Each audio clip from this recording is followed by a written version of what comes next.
Aquí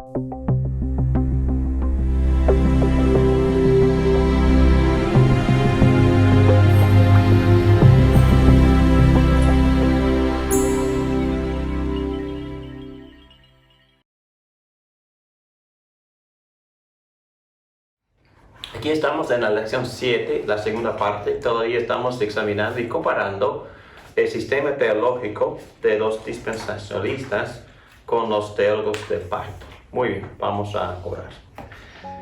Gracias, Padre, por estas enseñanzas. Gracias por los hombres que han pasado toda su vida estudiando profundamente esas cosas. Gracias por los libros que han escrito. Y gracias por estos momentos que tenemos para reflejar en esos distintos sistemas. Danos discernimiento, pero sobre todo que nos des amor, que nos llenes con amor para que nos respetemos en el cuerpo de Cristo. Gracias, Padre, por este privilegio y estas oportunidades que nos das para crecer en tu palabra. En el nombre de Cristo te lo pedimos dando las gracias. Amén. Amén. Muy bien, vamos a seguir. Empezamos un estudio sobre una comparación entre los teólogos del pacto y los que creen en lo que se llama dispensacionalismo. Bueno, tenemos muchos amigos nosotros y pastores que respetamos muchísimo, que tienen estas posiciones que estamos evaluando en este momento. Entonces, que Dios nos ayude a hacerlo con respeto y con amor. Muy bien. El profesor del cual estamos aprendiendo mucho en este curso se llama el Dr. Ligon Duncan, que escribió su tesis sobre estos temas. Él profundizó en un estudio de los primeros padres de la iglesia y él nos ayudó a delinear este contraste de 30 puntos entre los dispensacionalistas y los teólogos del pacto. Muy bien, número 1. Los dispensacionalistas podrían ser arminianos o calvinistas, modificados. Son 5 puntos de calvinismo, pero normalmente ellos aceptan 4 y el punto que no aceptan es la expiación particular. Número 2. Los dispensacionalistas enfatizan una hermenéutica literal y en especial cuando se aplica al Israel, ellos insisten en una hermenéutica literal. En especial dicen que las profecías del Antiguo Testamento acerca de Israel deben ser aplicadas literalmente al Israel étnico y nacional y no a la iglesia. En cambio, los teólogos del pacto dicen: claro que interpretamos la Biblia literalmente en el sentido de que tomamos en cuenta el intento del autor, tomamos en cuenta el contexto histórico, interpretamos la Biblia según el género o clase de literatura que estamos estudiando. Ya hemos visto eso, ¿verdad? Si es un poema o si es una profecía con tipos o con sombras, con símbolos, entonces hay que tomar en cuenta el simbolismo aún dentro de la misma profecía. No vamos a alegorizar la Biblia, pero los teólogos del pacto ven en el Antiguo Testamento ciertos pasajes acerca de Israel, de los cuales los profetas dicen que van a ser cumplidos en la iglesia. Por ejemplo, Amos. Vamos a tomar este ejemplo y este ejemplo nos va a guiar durante el resto de esta clase. Susana, ¿me hace el favor de leer Amos, por favor? Restauración de Israel. En aquel día levantaré la choza caída de David. Repararé sus grietas, restauraré sus ruinas y la reconstruiré tal como era en días pasados, para que ellos posean el remanente de Edom y todas las naciones que llevan mi nombre, afirma el Señor, que hará estas cosas. Vienen días, afirma el Señor, en los cuales el que ara alcanzará al segador y el que pisa las uvas al sembrador. Los montes destilarán vino dulce, el cual correrá por todas las colinas. Restauraré a mi pueblo Israel. Ellos reconstruirán las ciudades arruinadas y vivirán en ellas. Plantarán viñedos y beberán su vino. Cultivarán huertos y comerán sus frutos. Plantaré a Israel en su propia tierra, para que nunca más sea arrancado de la tierra que yo le di, dice el Señor tu Dios. Un texto muy importante, el teólogo Scofield, dispensacionalista, dice que este pasaje es el más importante de la Biblia entera acerca del dispensacionalismo. Él dice que esta profecía claramente predice la reconstrucción del templo y el restablecimiento del reino y trono de David en Jerusalén, así como eran en los días del pacto con David. Scofield dice que todo este pasaje tiene que ser interpretado literalmente. Solo se cumplirá con David reinando, el templo reconstruido y la gente restaurada en la tierra, según él. Pero voy a seguir con la posición de los teólogos del pacto. Este pasaje sí está citado en el Nuevo Testamento y sería muy interesante ver cómo se trata. Aida, me haría favor de leer de Hechos 15, 13 a 18. Hechos 15, 13. Cuando terminaron, Jacobo tomó la palabra y dijo: Hermanos, escúchenme. Simón nos ha expuesto cómo Dios desde el principio tuvo a bien escoger de entre los gentiles un pueblo para honra de su nombre. Con esto concuerdan las palabras de los profetas, tal como está escrito: Después de esto volveré y reedificaré la choza caída de David. Reedificaré sus ruinas y las restauraré, para que busque al Señor el resto de la humanidad, todas las naciones que llevan mi nombre. Así dice el Señor que hacen estas cosas, conocidas desde tiempos antiguos. Muy bien, entonces ustedes saben de qué se trata, ¿dónde se encuentra Hechos 15? ¿Qué está pasando en Hechos 15? Los apóstoles y líderes de la iglesia están reunidos para discutir qué. Lo que había pasado en Antioquía. Están discutiendo cuáles serán los requisitos para imponer en los gentiles, los que están entrando en la iglesia. Vamos a ver. La discusión se trataba de la inclusión de los gentiles en la iglesia. En la asamblea en Jerusalén discuten el tema acerca de si los gentiles tienen que obedecer la ley ceremonial o no. Antes que Santiago diera sus conclusiones, Pedro ya había dado un reporte de cómo los gentiles habían respondido a su predicación del Evangelio. Pedro dio testimonio de cómo Dios lo había usado para ganar a los gentiles a confiar en Cristo. Para apoyar la autenticidad de la experiencia de Pedro, Santiago cita la profecía de Amos.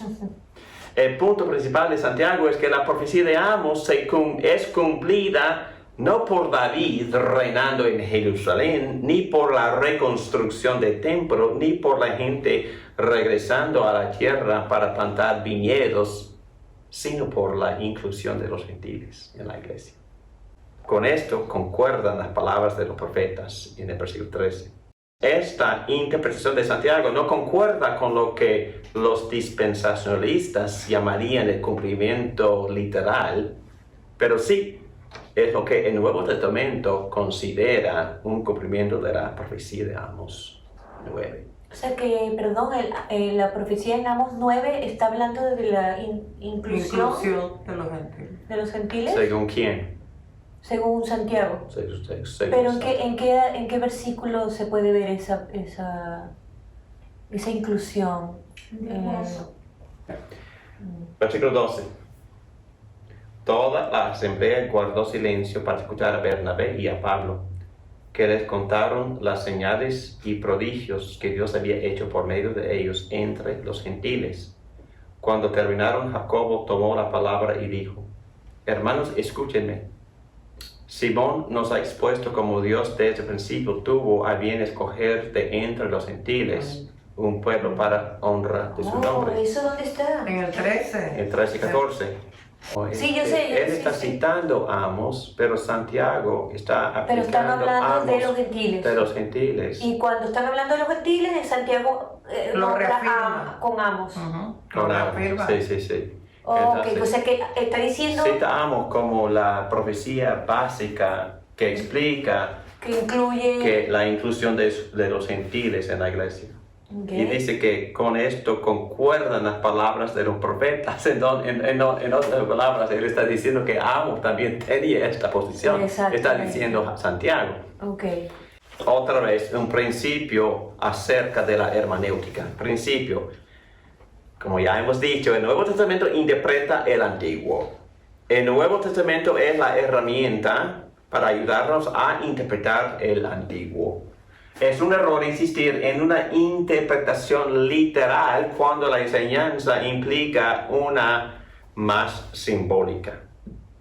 Los dispensacionalistas clásicos no manejaban muy bien este principio de la hermenéutica.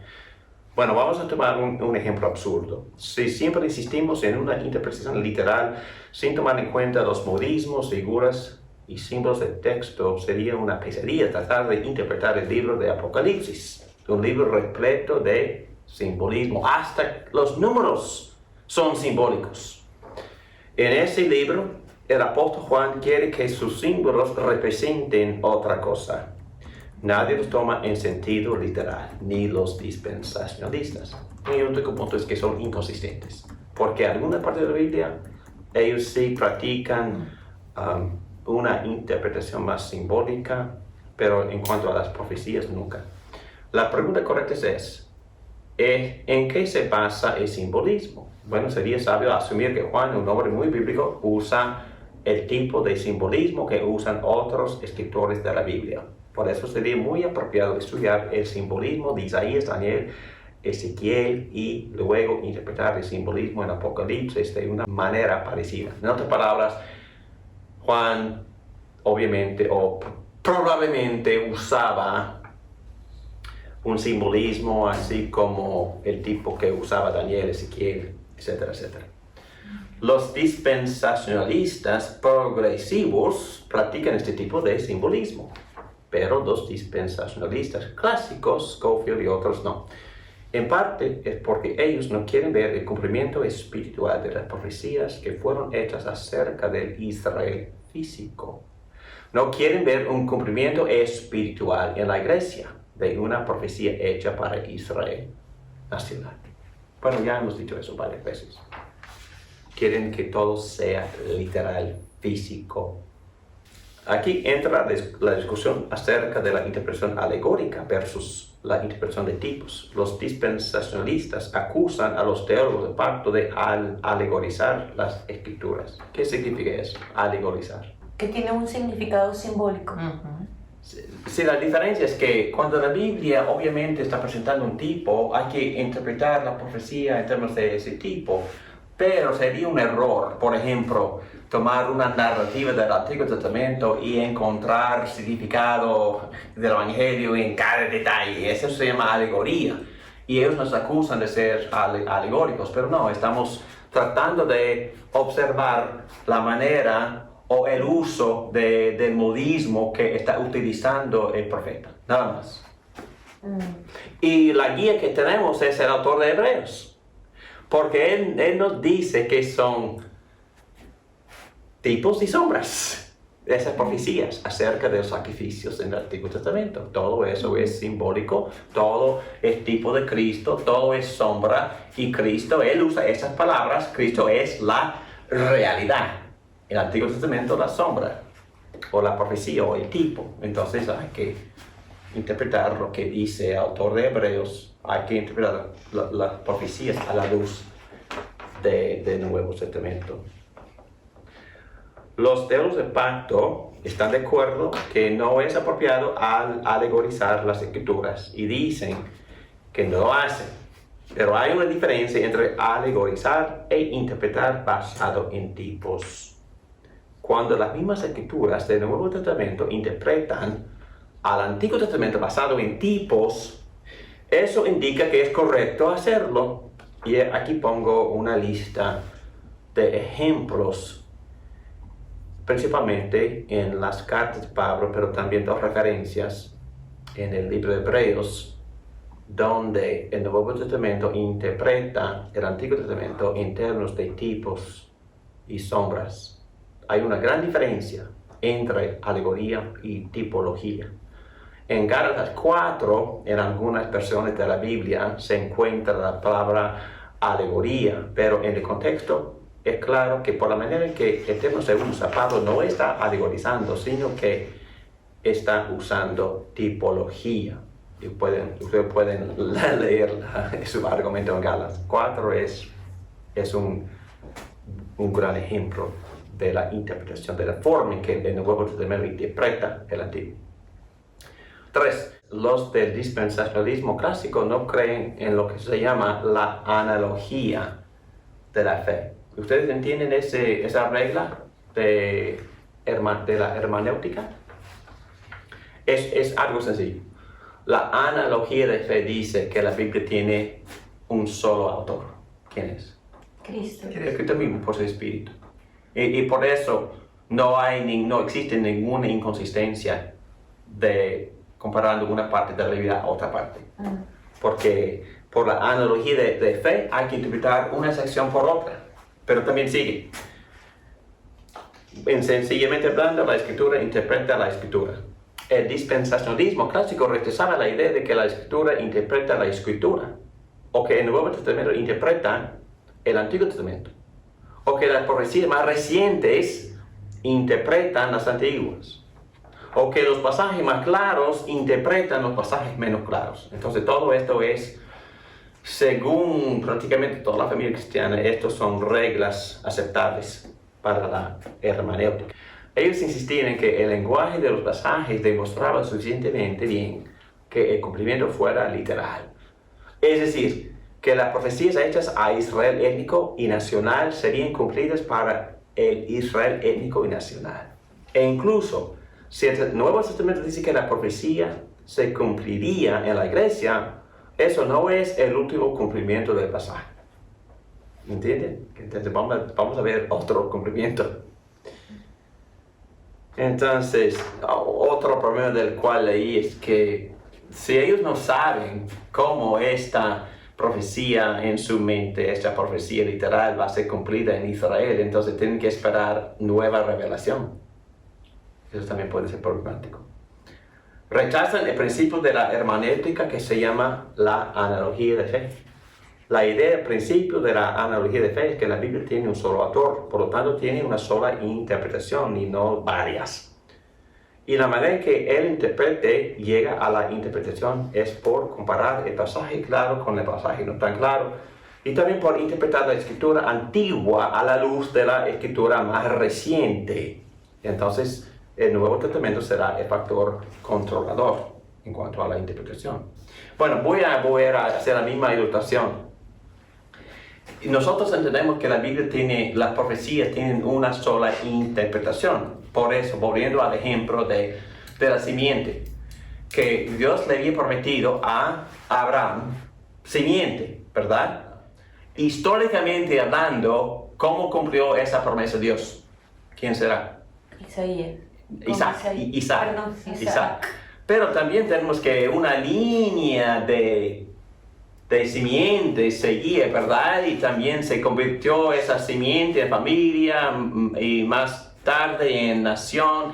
Y más tarde vemos en el futuro lo que Pablo dice que la simiente en verdad es singular y se llama Jesucristo. Gálatas 3:16. Ok, entonces, ¿cuántas interpretaciones tienen esa profecía o esa promesa?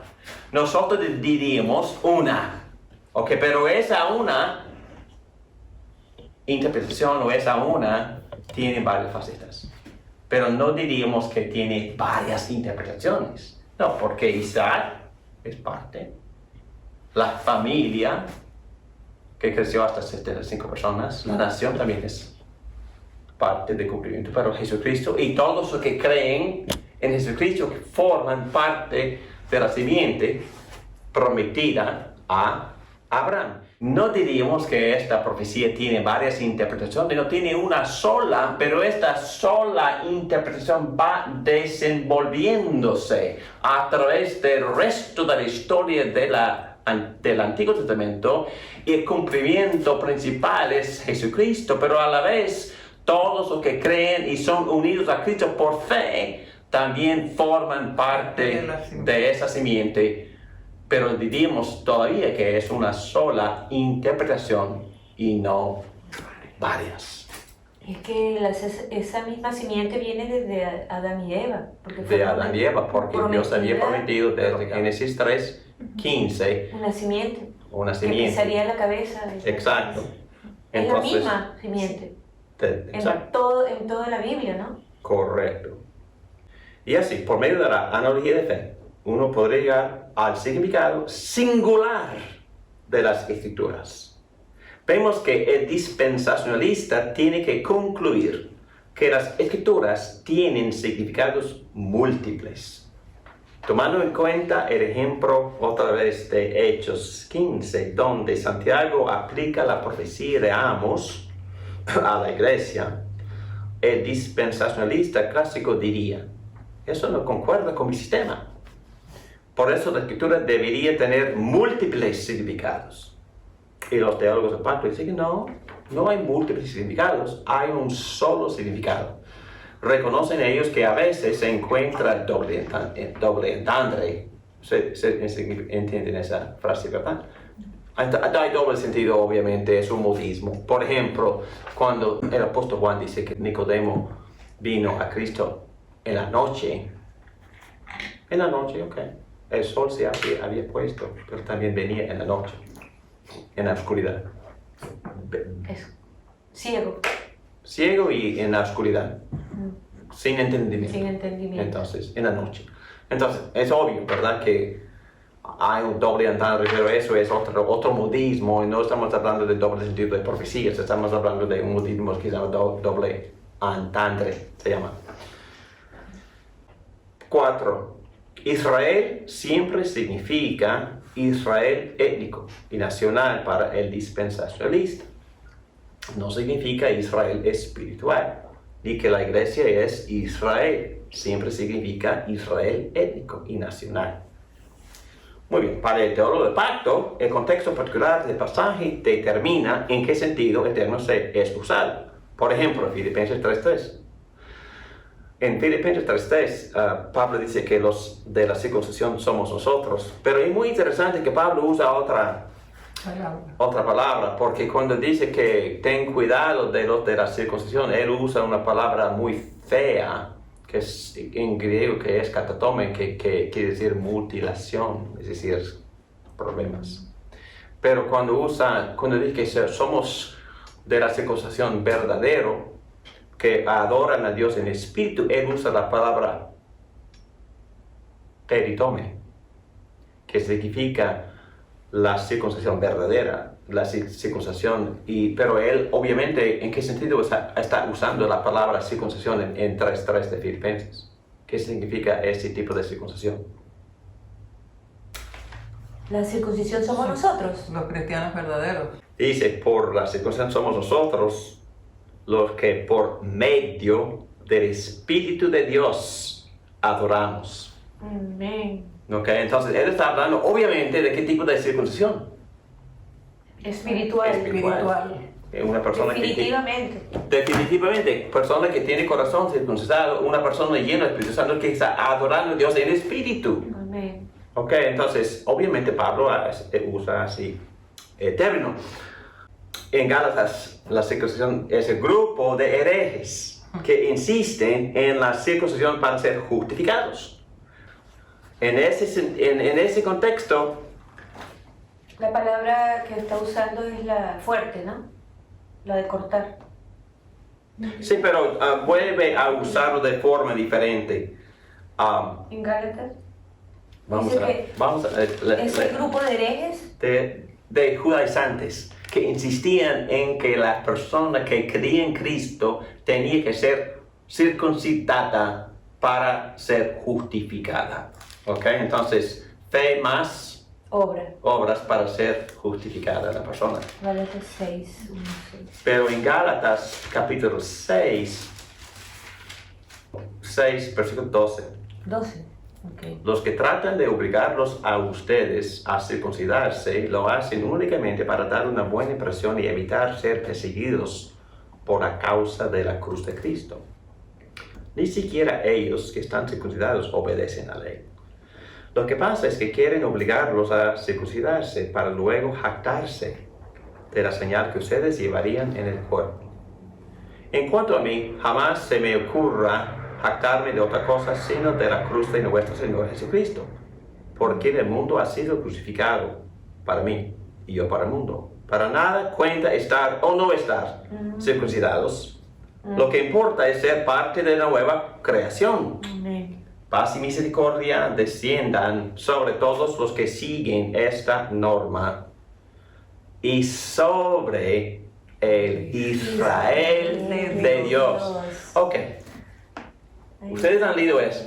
El Israel. Entonces, ¿quién es, en este contexto, por favor, quién es el Israel de Dios? Todos los que creen en Cristo. Todos los que están en Cristo. Todos. Ustedes Gentiles. llegaron a esa conclusión sin estudiar profundamente la teoría, no han sacado sus PhDs, no han estudiado ningún sistema de teoría. ¿Y qué han hecho ustedes? ¿Cómo llegan a esa interpretación? ¿Por qué? Por la lectura de la La Biblia Biblia lo lo dice. dice. El contexto, El concepto. en el contexto, ¿cuál Israel se refiere Pablo? ¿A cuál? Espiritual. Está hablando con todo el pueblo de Dios y él lo llama Israel espiritual de Dios. Dios. Le llama Israel de Dios. Y por supuesto los dispensadores leen esto y concluyen, está hablando con otro grupo. Y está, no, es en serio, hablando en serio. Está hablando de Israel físico, nacional, político. Pero nada en el contexto requiere esa interpretación, ¿verdad? Entonces, la clave, por eso yo insisto, porque la palabra, cualquier término, cambia. En inglés, en español también, no importa. El término cambia dependiendo de su contexto, de cómo se usa la palabra o cómo se usa. Es que creo que la Biblia habla de que nos volvemos hijos de Abraham. ¿En algún lado? En todos Somos lados. hijos de Abraham. No, en Urbano Gálatas, en todos lados somos hijos de Abraham. Porque insistir en esa palabra sustancia, queremos la misma sustancia que es Cristo. Y por eso somos Israel, somos hijos de Abraham. También. Es más, en Juan 8, se regocijó Abraham por ver mi día, lo vio y se alegró. Qué bonito, Abraham. Abraham vio que el día de Jesucristo. También en Gálatas dice que la Escritura predicó el Evangelio a Abraham.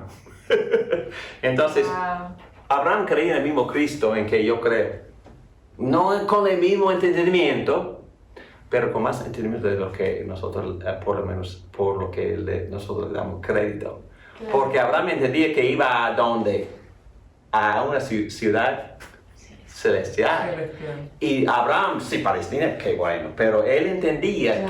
que iba a ir a un país mejor. Entonces, Abraham era más inteligente de lo que nosotros asumimos, ¿verdad? Entendía, él veía más adelante de la promesa literal, del cumplimiento literal en su contexto histórico. Entendía que Dios le estaba prometiendo gran cosa en el futuro. Ok. Muy bien, los teólogos del pacto entienden que Pablo a través de Gálatas está definiendo al cristiano verdadero como el creyente justificado por fe, con corazón circuncidado. ¿Dónde se encuentra ese texto? Con corazón circuncidado. Romanos 28. Romanos 2:28. Voy a leerlo. Interesante. 2:28. No todo Lo exterior no hace a nadie judío. Wow. Ni consiste la circuncisión en una señal en el cuerpo. El verdadero judío lo es interiormente. Y la circuncisión es la del corazón, la que realiza el espíritu, no el mandamiento escrito. Al que es judío así, lo alaba a Dios y no la gente. Muy claro. Y Súper claro. ¿sabe qué? No solo Pablo le da esa definición a la circuncisión. Moisés, en capítulo 30 de Deuteronomio, capítulo 30, versículo 6 habla de la circuncisión del corazón. Jeremías habla con claridad de la circuncisión del corazón y habla de temas muy gráficos. Dice que circunciden ustedes el prepucio de su corazón. Entonces, está hablando de un tipo de circuncisión que es interior, que es espiritual y que según estas enseñanzas define el judío verdadero. El judío verdadero es el que está en relación espiritual con Dios por fe. En el Antiguo Testamento, en el Nuevo Testamento. Soy judío por fe en el Mesías. Con corazón circuncidado, limpiado, cortado por el Espíritu Santo. Por el Espíritu. Unido a Cristo por el Espíritu Santo. Formamos parte de la simiente de Israel, el Israel de Dios, porque el Espíritu Santo nos ha incorporado en la simiente que es Cristo y formamos el pueblo de Cristo, el pueblo de Dios en Cristo Jesús. Número 5. Los dispensacionalistas clásicos argumentan que Israel de Dios en Gálatas 6:16, ya han tocado este punto, ¿verdad? Dice que es Israel étnico y nada más. Los teólogos de pacto dicen que esa interpretación basada en cómo se usa la frase en el contexto no tiene ningún sentido. Ok, pero Pablo también usa la misma frase en Gálatas 3 y en Romanos 2:20 a 28, y ya hemos leído el texto en Filipenses capítulo 3, versículo 3. Los dispensacionalistas número 6 clásicos argumentan que Dios tiene dos pueblos con dos destinos separados. La gente terrenal, Israel, y la gente celestial, la iglesia. Los teólogos de pacto dicen que Dios siempre ha tenido un solo pueblo y un solo plan. Y también leí en la clase anterior lo que dice la Confesión de Fe de Westminster. La palabra clave es administración. El pueblo de Dios tenía otra administración, tenía otro gobierno en el Antiguo Testamento.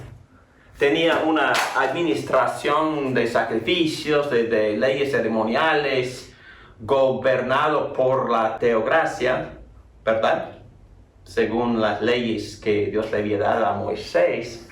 Pero el pueblo de Dios ya no tiene ese tipo de gobernancia, ese tipo de administración, que es el agente que administra el pacto y el pueblo ahora.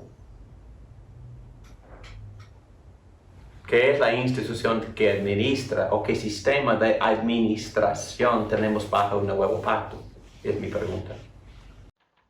El diccionario Oxford define teocracia como un sistema de gobierno en el cual los sacerdotes reinan en el nombre de Dios.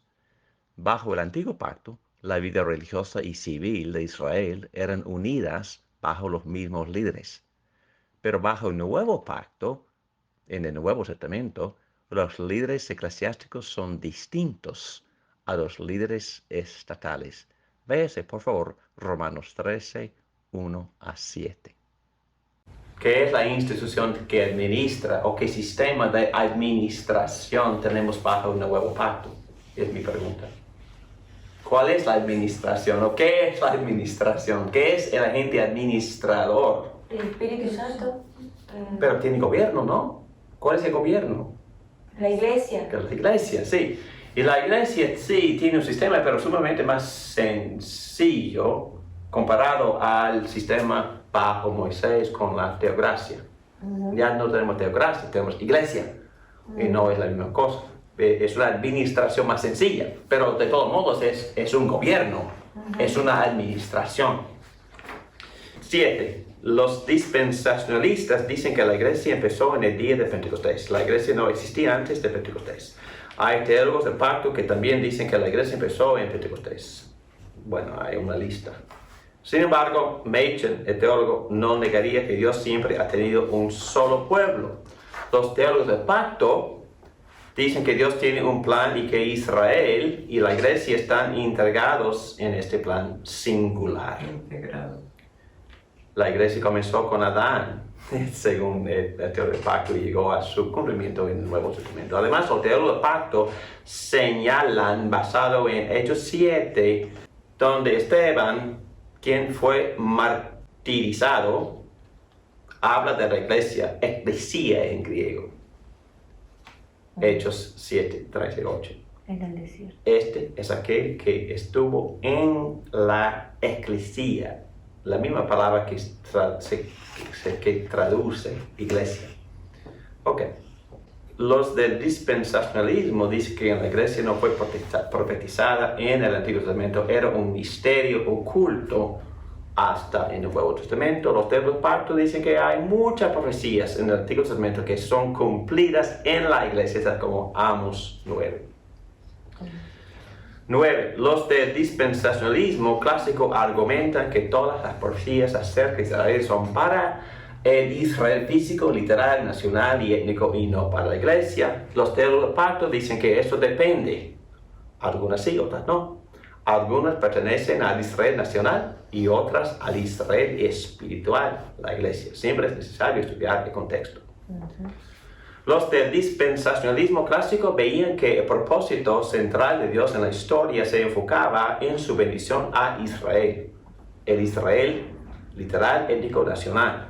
Los del pacto ven que el propósito central de Dios en la historia es la exaltación de Cristo y la bendición de su pueblo singular, judío, gentil, Israel, iglesia, todos incorporados en Cristo por fe.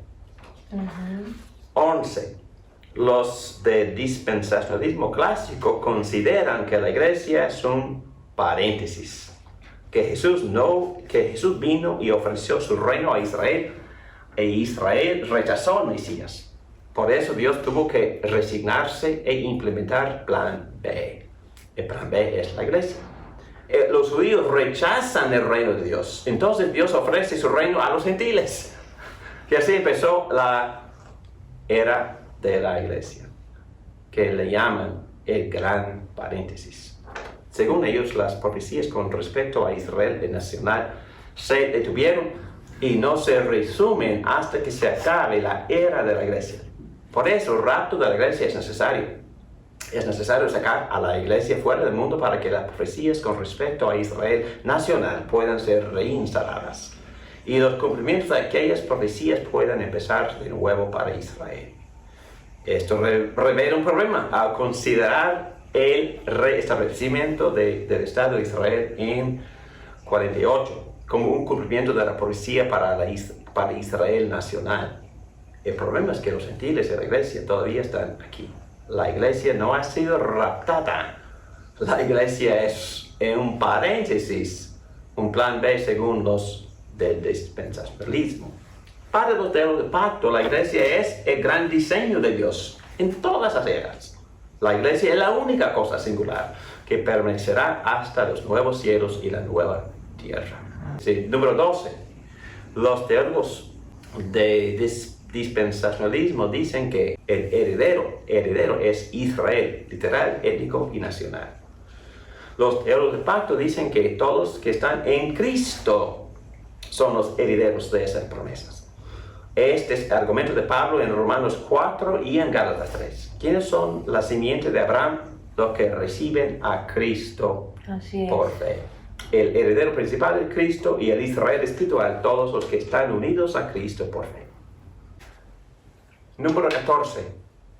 Los del dispensacionalismo clásico niegan el pacto de obras, el pacto con Adán en el jardín. Por esa razón niegan la propiciación o la expiación definida. Los teólogos del pacto afirman que sí hubo un pacto de obras con Adán en el jardín. No voy a volver a defenderlo porque pasamos una hora defendiendo la existencia de un pacto de obras que tiene todas las características y elementos de un pacto, a pesar de que no menciona el término, pero también un profeta sí usa el término pacto para referirse al acuerdo que Dios tuvo con Adán. Los del pacto obviamente afirman que sí hubo pacto de obras con Adán.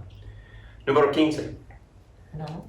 Los del dispensacionalismo clásico niegan que había un pacto de gracia con Adán.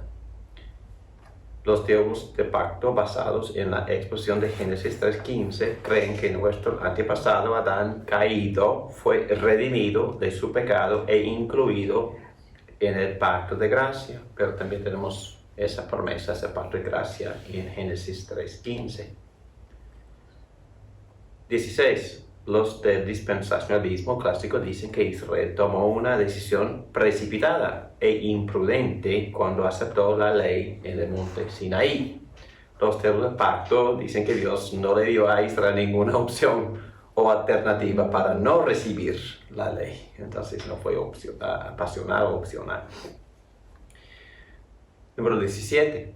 Los del dispensacionalismo enseñan que el nuevo pacto presentado en Jeremías 31 se trata de Israel físico, literal, étnico y nacional.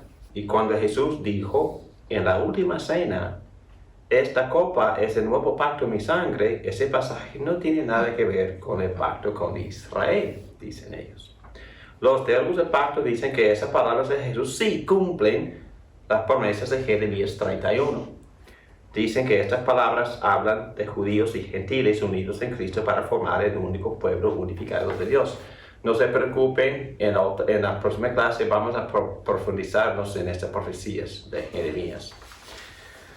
Número 18. Los del dispensacionalismo clásico ven que los propósitos están siendo cumplidos a través de la historia por medio de una serie de dispensaciones. Estas dispensaciones están caracterizadas por repetidas pruebas y fallas. Creo que eso es la parte más controversial, porque ellos dicen que la sustancia, los alimentos son distintos en cada pacto y hay diferentes pruebas, hay diferentes condiciones y también hay fallas, y por eso Dios siempre está ofreciendo otra dispensación con otra prueba. Eso va a pasar muy complicado, pero más adelante vamos a ver que en algunos casos ellos ven que aun cuando nosotros usamos la palabra fe, ellos tienen otra definición por la fe en algunas de esas dispensaciones. Los teólogos del pacto ven que Dios está avanzando su programa en la historia por medio de revelarlo a través de una serie de pactos conectados y progresivos y todos con la misma sustancia. Yo repito esa frase. Los de dispensacionalismo enfatizan discontinuidad y la teoría del pacto, continuidad. Número 19. Algunos del dispensacionalismo, en especial los ultradispensacionalistas, argumentan que la gente bajo la administración de Moisés fueron salvados por guardar la ley. Eso es muy controversial y por favor los dispensacionalistas de hoy no creen eso. Pero los clásicos, los más antiguos, sí sugirieron eso. Los teólogos del pacto dicen que nadie, es muy importante esta frase, esta aceptación, nunca han sido salvados por obras. La salvación es solo por la gracia y siempre ha sido así. En Romanos 4, cuando Pablo quiere aceptar que la salvación es solo por gracia, él cita, ¿qué? Génesis 15, versículo 6. Que Abraham creyó a Dios y su fe le fue considerada justicia. Entonces, bueno, ya cité Juan 8, 56. Abraham se alegró por ver mi día, lo vio y se gozó. También en Gálatas 3:8 dice que la Escritura anunció de antemano el Evangelio a Abraham. Entonces nosotros entendemos que la salvación siempre ha sido por la gracia, recibida por fe. Número 20. Los del dispensacionalismo clásico enseñan que los santos del Antiguo Testamento fueron salvados según las reglas que correspondían a su dispensación particular. No entendían que eventualmente habría un Mesías en quien creer. Según lo que he leído en otros libros, hablan de un tipo de fe, pero no un fe en el Mesías o en la promesa de enviar un Mesías. Fue una fe general en la promesa de Dios, pero sin esa sustancia o sin el entendimiento de que un Mesías vendría para cumplir ese sacrificio. Entonces, la fe o la definición de fe tenía una naturaleza distinta o diferente bajo su sistema. Estamos hablando de su sistema antiguo, el sistema más clásico de esta expresión. Los teólogos del pacto enseñan que todos los que han sido salvados a través de la historia han sido salvados por el Mesías, que es el que cargó nuestros pecados. Aunque esta verdad se revelaba progresivamente a través del Antiguo Testamento, y que es más claramente revelado en el Nuevo Pacto, fue suficientemente bien revelado bajo los antiguos pactos que les dio a los creyentes una fe salvadora. La fe en las promesas de Dios que tenían los creyentes bajo los antiguos pactos fue una fe verdadera y confiable en el Salvador, el que cargó los pecados. Número 21. Perdón, ¿cómo pueden creer eso si los judíos hasta ahora están esperando a su Mesías? Yo no comento sobre lo que creen hoy los judíos, en verdad no sé. Comento en lo que los dispensacionalistas creían que los judíos del Antiguo Testamento no entendían. Ellos dicen, según esta enseñanza, este punto de vista, que los dispensacionalistas les acreditan una fe diferente. Es decir, nosotros que creemos en la teología del pacto, decimos nosotros de que el tipo de fe que Abraham tenía es igual a la mía. Quizás no entendía todo lo que yo entiendo, pero es la misma fe en un Salvador que lo iba a perdonar y lo iba a redimir de sus pecados. ¿Okay? Pero los dispensacionalistas están diciendo, no entendían tanta cosa. Es que entendían algo más general. Que entendían que tenían una fe, pero una fe general en las promesas.